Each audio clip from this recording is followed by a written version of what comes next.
കൂട്ടുകാരെ, ഞാൻ ഇത് വീണ്ടും എത്തിയിട്ട് അപ്പോൾ എനിക്ക് നല്ല വലിയ പ്രോൺസ് കിട്ടി. അതുകൊണ്ടൊരു ബിരിയാണി ഉണ്ടാക്കാൻ നോക്കാം.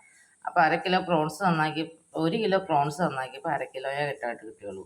അപ്പോൾ സവാള വറുത്തിട്ടാണ് ഉണ്ടാക്കണം. അപ്പോൾ ഒരു 4 സവാള അരിഞ്ഞു വെച്ചിട്ടുണ്ട്. പിന്നെ വെളുത്തുള്ളി, ഇഞ്ചി, പച്ചമുളക് ചതച്ചത്, 1.5 തക്കാളി, പിന്നെ 1 സ്പൂൺ മുളക് പൊടി, മല്ലിപ്പൊടി, പിന്നെ 3 ഗ്ലാസ് ജീരകശാല അരി. അത് വെള്ളത്തിലിട്ട് കഴുകി വെച്ചിട്ടുണ്ട്. പിന്നെ അതിന് ചേർക്കണം മസാല. അപ്പോൾ ഓക്കെ. അപ്പോൾ ആദ്യം എന്താ ചെയ്യണമെന്ന് വെച്ചാൽ പാൻ ചൂടാക്കുക. വെളിച്ചെണ്ണയായിട്ട് ഒഴിക്കണേ.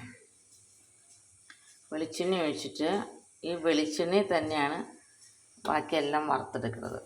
ആദ്യം നമുക്ക് സവാള ചുമന്ന നിറത്തിൽ വറുത്ത് കോരി എടുത്ത് വെക്കാം. അണ്ടിപ്പരിപ്പ് മുന്തിരിയൊക്കെ ചേർക്കാം. പക്ഷെ എൻ്റെ മക്കൾക്ക് അത് ഇഷ്ടമല്ലാത്തതുകൊണ്ട് ഞാനത് ഇടുന്നില്ല. ഇനി വേറൊരു പാത്രത്തിലേക്ക് വെളിച്ചെണ്ണ, കുറച്ച് നെയ്യ്, പിന്നെ മസാലക്കൂട്ടുകളെല്ലാം കൂടെ ഇട്ട്, പിന്നെ 1 ഗ്ലാസ് അരിക്ക് 1.5 ഗ്ലാസ് വെള്ളം എന്നാട്ടോ ഇതിൻ്റെ കണക്ക്. അപ്പോൾ അത് ഞാനിങ്ങനെ 3 ഗ്ലാസ് അരിക്ക് കറക്റ്റ് വെള്ളം എടുത്തിട്ട്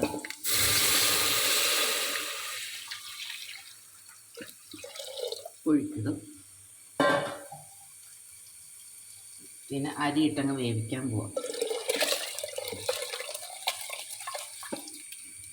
ഇപ്പോൾ അതാ സവാളയൊക്കെ ഇങ്ങനെ മൊരിയുണ്ട്.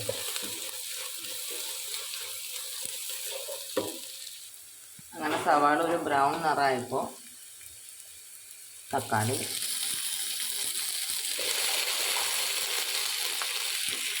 ഇഞ്ചി, പച്ചമുളക്, ഇതിലൊരു നല്ല ഒരു വെന്ത മണം വന്നിട്ട് വേണം മുളക് പൊടി, മഞ്ഞൾപ്പൊടി, കുരുമുളക് പൊടി, ഗരം മസാലയും ചേർത്ത് പ്രോൺസ് ഇടാൻ. അങ്ങനെ നന്നായിട്ടത് ഇങ്ങനെ നല്ല വരണ്ട് വരും.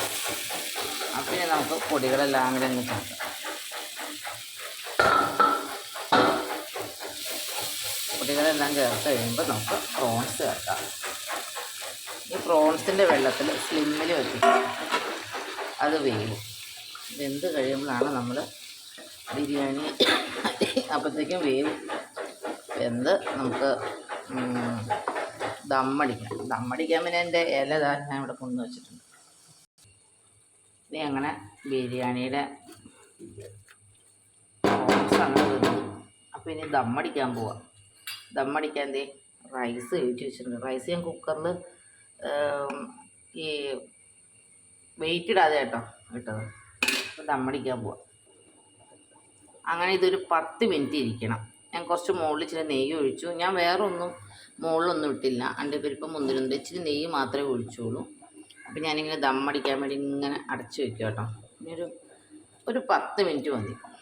ഈ ചെമ്മീൻ ബിരിയാണിക്ക് അങ്ങനെ ഒരു ഗുണമുണ്ട്. 10 മിനിറ്റ് മതി. ഇതിൻ്റെ അടിയിൽ എന്നിട്ട് ഇത് ഫുള്ള് ദമ്മം കേട്ടോ. നല്ല മണം വന്നു. ഇതാ ദമ്മങ്ങ് പൊട്ടിക്കും കേട്ടോ.